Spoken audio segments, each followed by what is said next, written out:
Hello and welcome to Horse Sense. I'm Mohit Lalwani to bring you all the horse racing action from Singapore and the rest of the world. Well, very special episode here because Emperor Max is the Emperor and he's back in town.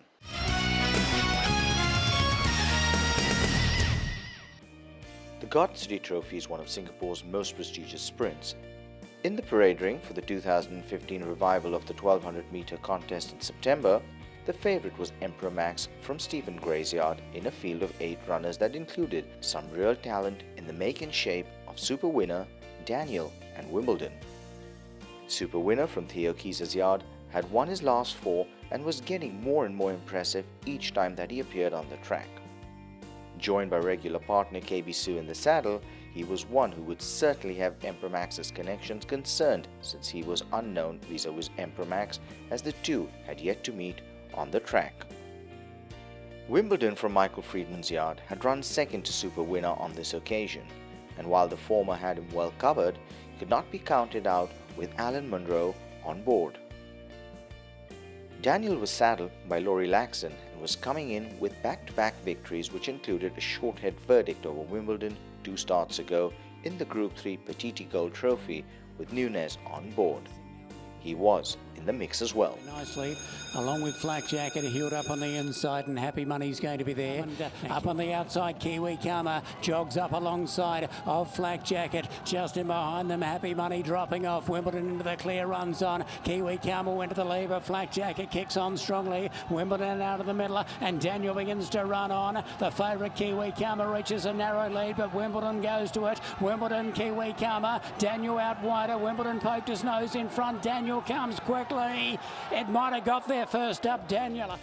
Emperor Max had not run since his second in the Group 1 Chris Flyer sprint, but Corey Brown was one who knew that his mount would be the horse to beat if he could just reproduce that form. Gates are back, they're racing in the Chris Flyer away fairly quickly as Aero Velocity. Also Emperor Max with good speed over on the inside, and Lucky 9 again broke beautifully. 400 metres to go. Kiwi Karma goes up to Eyeball. Aero Velocity, Emperor Max down the outside, Rich Tapestry, Lucky 9 looking for a way through. Zach Spirit trying to finish on. It's Aero Velocity the leader. Emperor Max running a great race on the outside. Lucky 9 can't go on with it. Rich Tapestry down the outside, but Aero Velocity is clear over Emperor Max, and Aero Velocity is going to take the Chris Flyer. Aero Velocity for Zach Burton wins it a length and a half. Emperor Max another second in the big race. The Group 3 Garden City Trophy at Kranji soon had the 8 runners at the starting gate. With Emperor Max retaining his position as the pre-race favourite, the starters set them away from the 1200-metre marker. Garden City Trophy of 2:15, they're away, and Emperor Max has begun well. There's good pace coming from Wimbledon, Super Winner and also Bale Star in the first 4. Hooker Falls going back 5th from Daniel Hughesy, and then Totality, who's about 2 lengths adrift at the tail of proceedings. So Wimbledon led, but he's pretty keen, and Super Winner also a little keen, moves up on the outside there into 2nd, then Hooker Falls 3rd. Emperor Max with a drop on them 4th from Bale Star, a few lengths away to Daniel Hughesy and also Totality. So in the Garden City Trophy, it's Wimbledon who leads the first 400 in 24.67. Super Winner on the outside is 2nd. Hooker Falls is 3rd. Emperor Max just relying on a bit of room, but he's right behind them, and he's poised to pounce, being followed by Bale Star, and Daniel gets to the outside in clear galloping room. So Emperor Max is looking for a run behind Wimbledon, who led from Super Winner, running down with about 300 metres to go. He goes for a run on Emperor Max nearer the inside, and then came Hooker Falls, Bale Star, Hughesy. Daniel's not really picking up as Super Winner gets to the front over Wimbledon. Now down the outside and making good ground is Bale Star. Emperor Max gets a run on the inside. He hits top gear and he comes through strongly. It's Emperor Max who drives through near the rails and takes the Garden City. Emperor Max first from Super Winner, and a photo 3rd, Bale Star, all Wimbledon in a terrific finish. And then Hughesy, who ran a very bold race. Daniel's not fired at all today, so let's hope he's okay. And then Hooker Falls, and for the back Totality. Well, I didn't think he could win halfway up the straight because he just wasn't getting the luck, was he? And you know, to dive on the inside and win like that just shows you how good he is, and he's a great horse. And you know, we work hard on him. He has a few issues, and you know, it's very satisfying actually. He just keeps turning up, and he's a great horse, and I know how good he could be too. He's got a few issues we have to work on, as I say, and you know, I like to thank Peter, my head man. He works on him all the time, my staff, and it's not easy, and every trainer has these situations, these horses, and when you get them, you got to enjoy them. And then We do. We're enjoying this moment today. It would be a dream to go to Ascot, but we'll talk to the boys tonight. They're keen on Hong Kong as well, but I'm keen to go to Ascot because I know you'll love a soft track, and maybe you could do both. I don't know, but we'll just keep it under wraps. And but I'd like to always say one thing. A good friend of ours, Pauline Deacon, at home, had a stroke yesterday, and I hope for the family everything's all right there. So the Deacon family, keep in there. He goes very good. I wouldn't say he was on his bad behaviour today, but he's very, very relaxed, and I started to panic about the 600 because I didn't have a lot of room to go anywhere, but he just wasn't travelling like he normally does. He's very relaxed, which we've been wanting him to do that, because horses like him, with having a breathing problem, if they get too worked up, they're obviously going to bubble over again. But look, it was good. He had to dig really deep. Obviously last time out in the Chris Flyer, he had to work hard to run second, but today he really had to work, dig deep, and pull out the big guns getting towards the line, but he did that, and so really happy with the way he's going. But like I said, it was just because he is relaxed. Normally he travels up and tows you into the race, but he's racing more and more like a miler now. He's obviously a bit more mature, and he's just starting to relax off a bit. But no, I was definitely panicking. The runs were there, but I just wasn't getting into them, and it wasn't until the last 175 that he really dug deep and hit the line good. Yeah, look, I've never been to Ascot, but watched plenty of it, and really excited about the horse going. He deserves a shot, and it's as you know, over there in England, they're not that strong with the sprinters, a lot stronger with the stayers. So yeah, he's going good. In a blanket finish, Emperor Max showed tremendous grit to catch Super Winner and Wimbledon at the right moment to win. He did get the best run into the race with cover on the rails, even as Wimbledon and Super Winner both raced keenly, having seen daylight all the way home. Emperor Max has taken his earnings to over $1.2 million with this victory.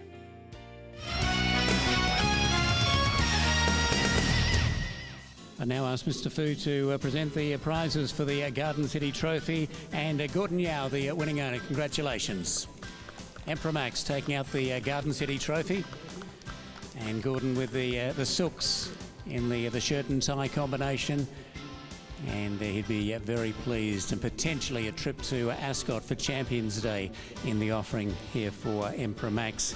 Stephen Gray has prepared this guy for a comeback victory here this afternoon in great fashion after his brilliant second to Aero Velocity in the Chris Flyer in the middle part of May. So his first up run's been outstanding here, and well done to Stephen. Beautiful ride once again by Corey Brown, ducking back to the inside to find a run, and C.W. Brown lands the Garden City Trophy on Emperor Max. Now we're going to have some of the connections come down and join the official party on the stage for the photo. We'll have that for you now after the Garden City Trophy. Well done to all concerned.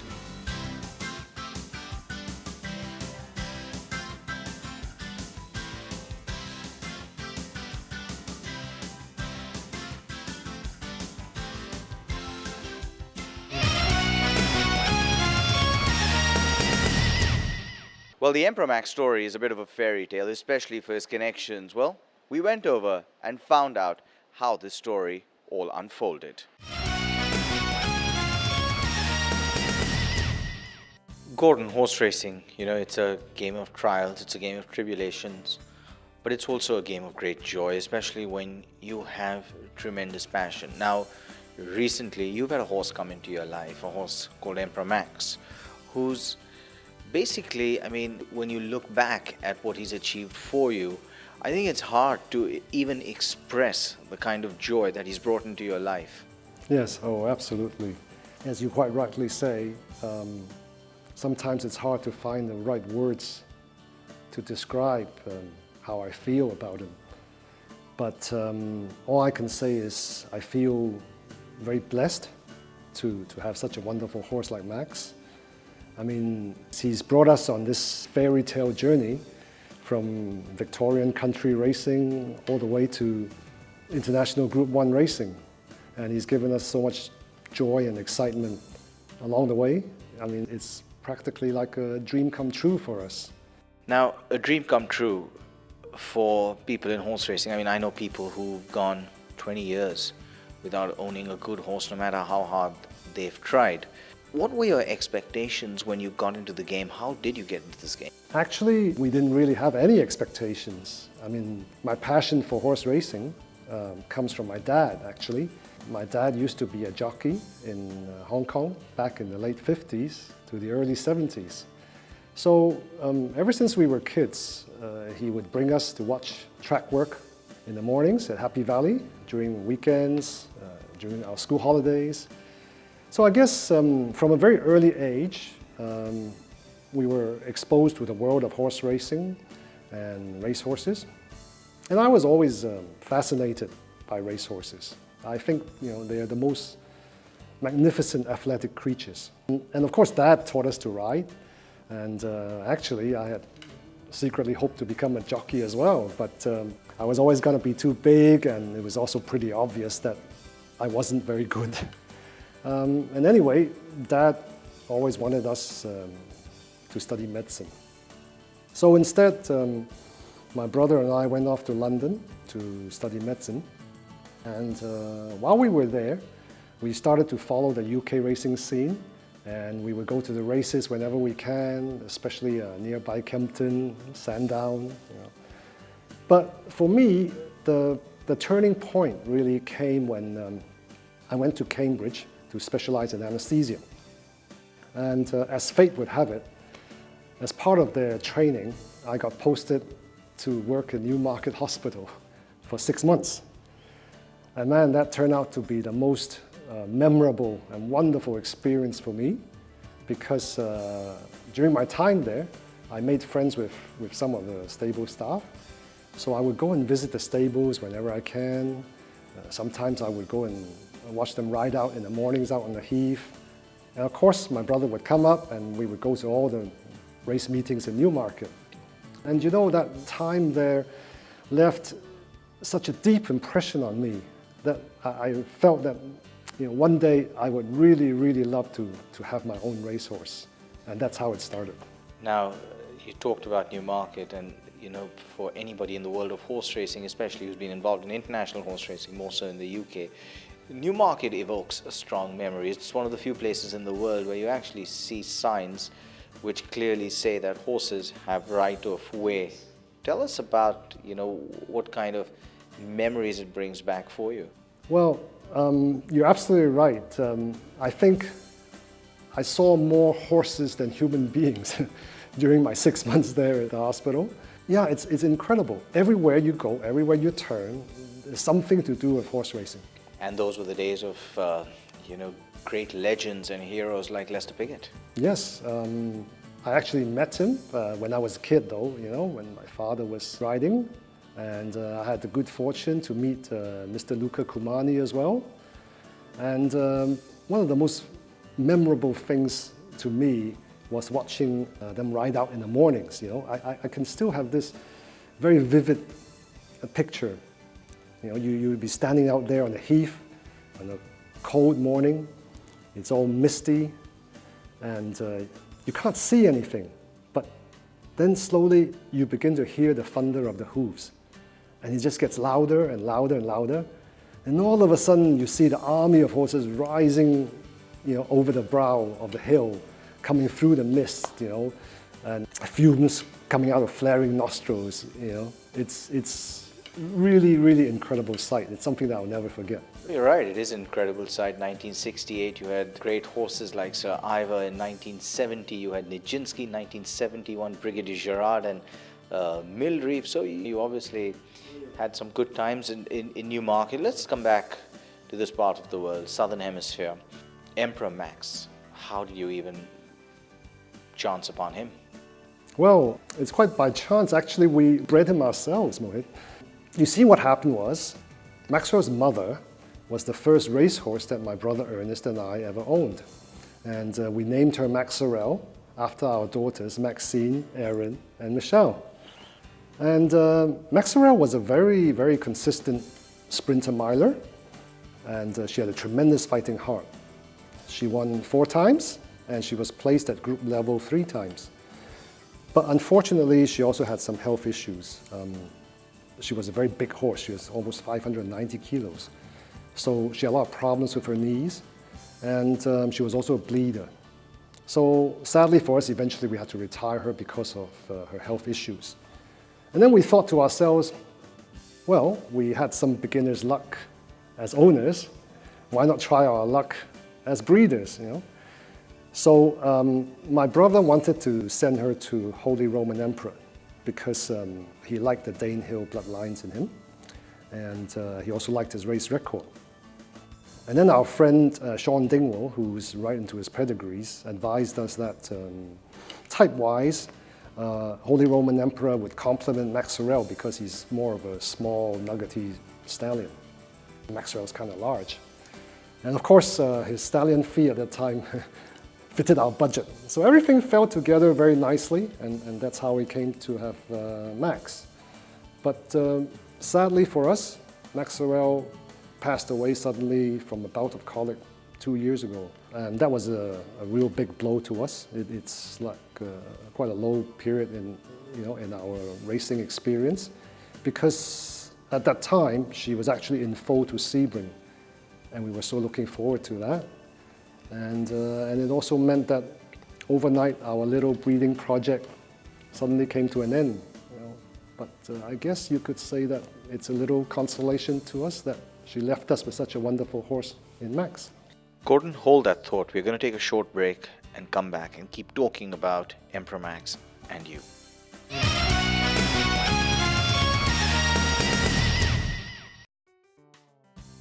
Welcome back. We were talking about Emperor Max. Now, Gordon, the Crisp Flyer Sprint. Let's start right out there, because he's not achieved a great result just once. He's done it twice. So let's talk about which one meant more to you. Hard to say, because the first one was very exciting, because we never dreamed that we would be participating in a Group 1 international event. But the second one was, I guess you could say, a bit more special, because to come second to possibly the best sprinter in the world right now is quite a major achievement. And to do it 2 years, to come second in this big race 2 years in a row, just speaks volumes for Max's consistency. The thing we admire most, or feel most proud of him, not so much his ability, but his trademark courage and tenacity in overcoming adversity to get to where he is today.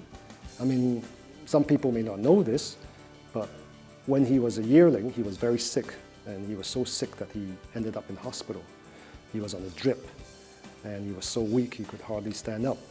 It took him a long time to get over his sickness, and it practically wiped out his entire 2-year-old career. And yet, you look at him today, he's come really a long way. He still has health issues, but he just deals with it and gets on with it. This is not something owners who haven't been involved in horse racing for many years, or not hands-on as you are, would possibly understand. But describe your relationship with Max to me. Well, a lot of the stable boys call him my son. I just feel he's like part of the family. He's quite a character in the stables. He just loves to eat and sleep. He's very relaxed, very laid back. In fact, he's so laid back, I often say that he's so laid back, he's often horizontal. And I mean that literally, because when he sleeps, he likes to lie flat on the floor, and he can sleep for hours. And they tell me that he can be a bit of a lazy bum in the mornings. Sometimes they even have difficulty getting him up to go to the track work. But come race day, once he goes behind those starting gates, he knows he's got a job to do, and he'll give you 100%. That's why we're so proud of him. He's a real pro. Now, from the Crisp Flyer Sprint, it's just been a few days from this conversation that he's come out and he's won the Garden City Trophy. Yet another brave effort out there. Yes, absolutely. I would say with 100, 200 meters to go, we didn't think we were going to go anywhere, But again, it's just so typical of him that he just digs deep. He would never give up. And it's just his sheer courage and tenacity which got him through. Is he looking for longer? Yeah, I get that impression. And after talking to Corey, yeah, he seems to get that impression that he seems to be looking for a bit longer than 1200 now that he's more mature and now that he's older. Now, there was obviously the temptation after the Chris Flyer sprint to head over to Royal Ascot. It is one of the toughest race meets anywhere in the world.